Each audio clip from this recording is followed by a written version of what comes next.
Welcome back. Still watching In the Game. Time to talk basketball right now. I've still got Okwe Adebari joining me. But it's all about celebrations for Celtics. They knew they were going to clinch this one. I really feel so. It's a torrid Boston Celtics. They are once again at top of the list of teams with the most NBA titles. And their formidable duo of Jayson Tatum and Jaylen Brown, they showed up in a big way to make this happen for Celtics. The Celtics beat the Dallas Mavericks 106-88 in Game 5 of the NBA Finals in Boston on Monday night in order to win 4-1 and secure their league record 18th title. Celtics star Tatum, he had a good game high of 31 points alongside with 11 assists and 8 rebounds, while fellow standouts MVP of the day, Jaylen Brown, added 21 points, 8 rebounds and 6 assists.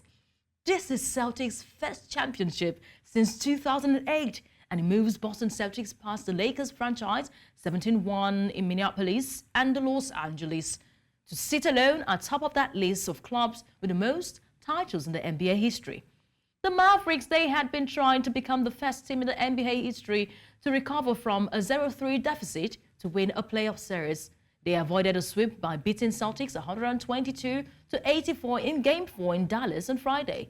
But that just set the stage for Celtics to win the title on their home floor. I will be joined with a basketball commentator, one who knows how to do what he knows how to do best in this conversation with me, myself, and Okwe Adebari. I've got Femi Adefeso. Thank you so much, Femi, for your patience, and thank you for joining us on In the Game. Thank you, Nyechi. It is a delight to be on the show.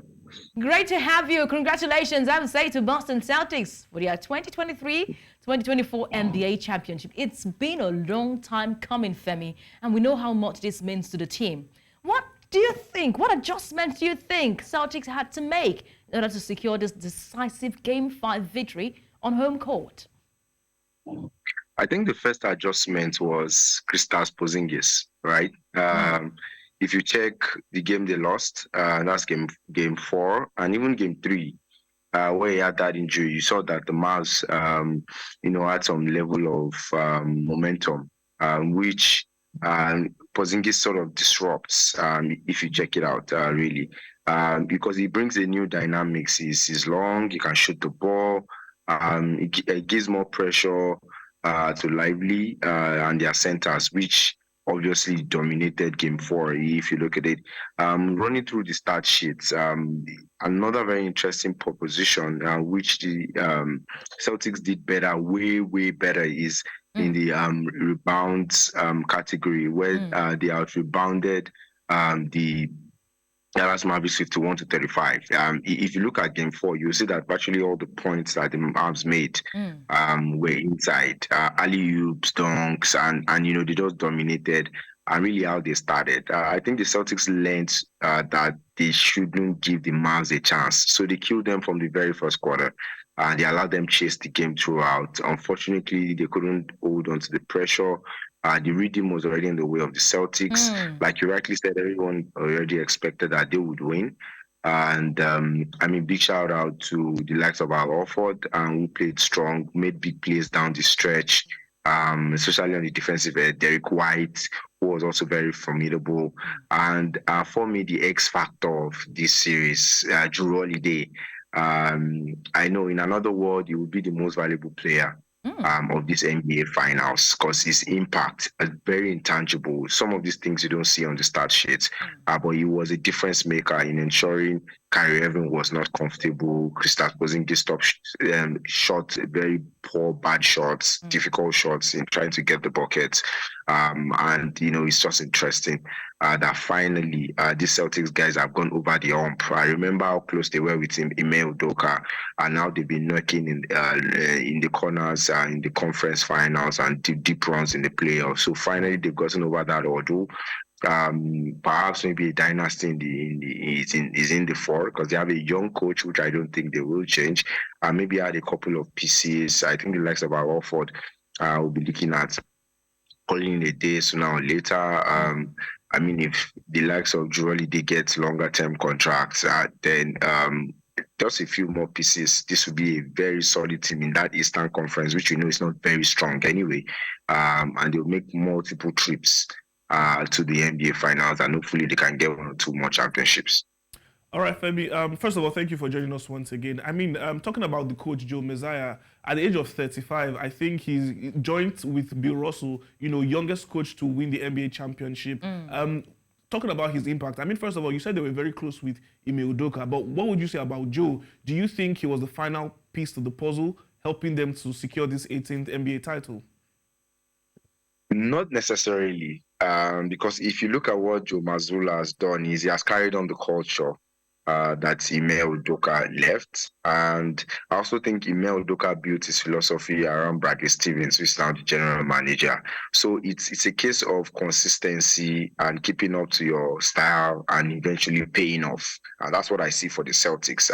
I mean, when Ime Udoka, was out, it was good that they still kept the coaching staff from within. Joe Mazzulla was one of the assistant coaches for Ime, so he just stepped up into the role and he just continued. He didn't change anything. They just were a bit more aggressive on the offensive end. I mean, bringing in Drew Holiday was a big joker. He's a huge centerpiece. Let's not forget that Drew won the NBA title with the Milwaukee Bucks.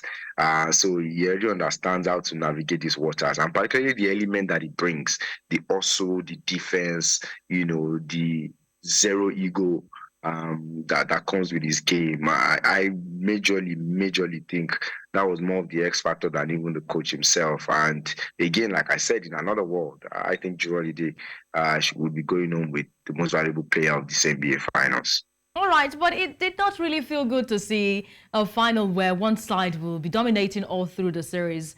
What did the Dallas Mavericks' effort to avoid a clean sweep, especially in Game 4, reveal about their resilience? And do you think that Boston Celtics intentionally made sure that this Game 5, they win this title on their home court? Okay, I'll answer the last question first. I don't think so. Okay. Game 4 was a total disaster. I mean, I watched that game. Okay. The Mavs came out guns blazing. They knew their back was against the wall, that this is the final game of the season. We lose and it's all over. So they really came out with a punch from the jump ball, and they were not looking back. So the Mavs gave it their all. Not forgetting also, it was home court. They were playing in Dallas. Their fans, they would not want, the Celtics to celebrate right in front of their fans, right? So I think that was the mentality, if you ask me, that the Dallas Mavericks came with. Also looking back, I think Game 3, you remember there was a long run, a 20-2 run for the Mavs, which also was very key, and we all thought, oh, these guys are going to take this until they let it sleep. So I would not exactly say it was one-sided, especially with the win also in Game 4 for the Mavs, which was a huge blowout. Showed that they have substance, but I think the squad is a little bit thin. Their bench is weak. There's heavy reliance on the offense of Kyrie Irving and Luka Modric. I said Luka Modric. Luka Doncic. Luka Doncic, yeah. Luka Doncic, which, of course, also was the liability on the defensive force. And I think the Celtics knew that. They played to that. They went through him every step of the way because his lateral movements are not the quickest. And I think that's one assignment that Luka will need to work on in the summer, his defense, if he's going to be able to help this team go. I like the leadership of Kyrie. I think he knows what to do. His maturity, is the way he has handled himself and the team. That team is good. I think they'll make another trip back to these finals, but that bench will need some fortification if it's Jayson Kidd and this group of guys that will eventually win. All in all, I think it was a good final. I think it was written in the stars for the Celtics. They've been knocking the door, and this year is their year. I'm particularly excited as well. Just let out the bag as a Celtics fan. Oh, really? I can see that. All right, Femi, I know, talking about the MVP conversation, I mean, Jaylen Brown is the MVP, but I can't, and then you also first time. I'm really proud. You gave a worthy mention to Drew Holiday as well. He could have been the MVP as well. But let's talk about Jayson Tatum. He's only the sixth NBA player who leads his team at the end of the season in points, rebounds, and assists. Wasn't that good enough for him to get the MVP? So how the NBA works, right? And there's a dichotomy between the postseason and the regular season, right? So the regular season most valuable player award went to Nikola Jokic, which I mean, you could debate about it for the rest of the show, right?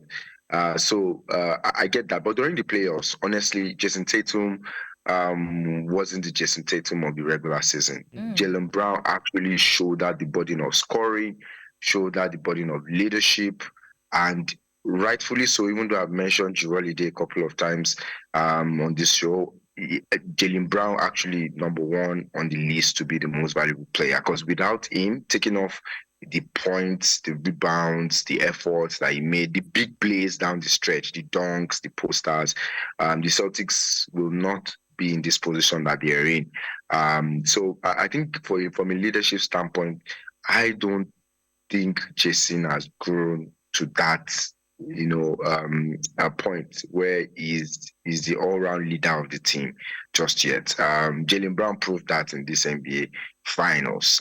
We saw that was missing in the last trip they made to the NBA finals as well. Jayson Tatum was lost. We couldn't find him. He wasn't making buckets. He was under pressure.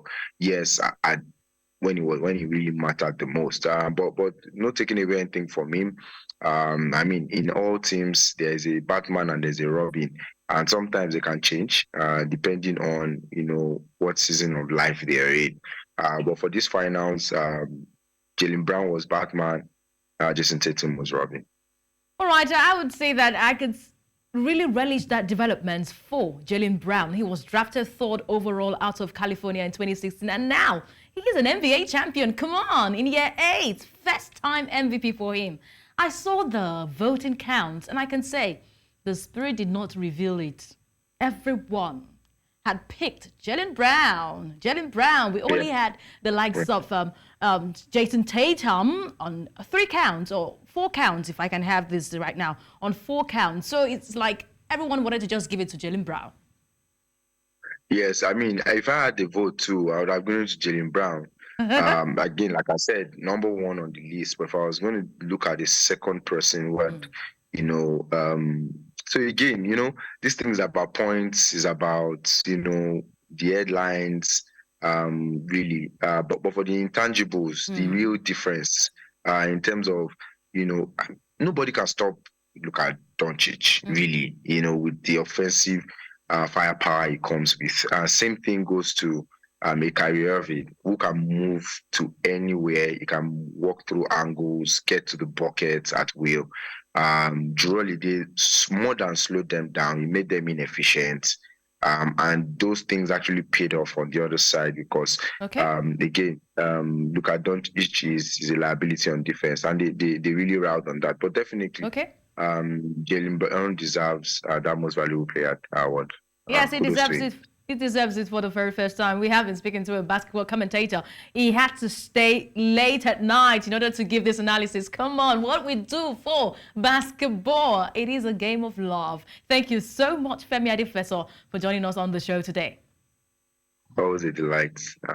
We appreciate your contribution on the show. And thank you to my colleague, Okwe Adebari, for making it an interesting one on In the Game today on the show. Oh, it was a pleasure.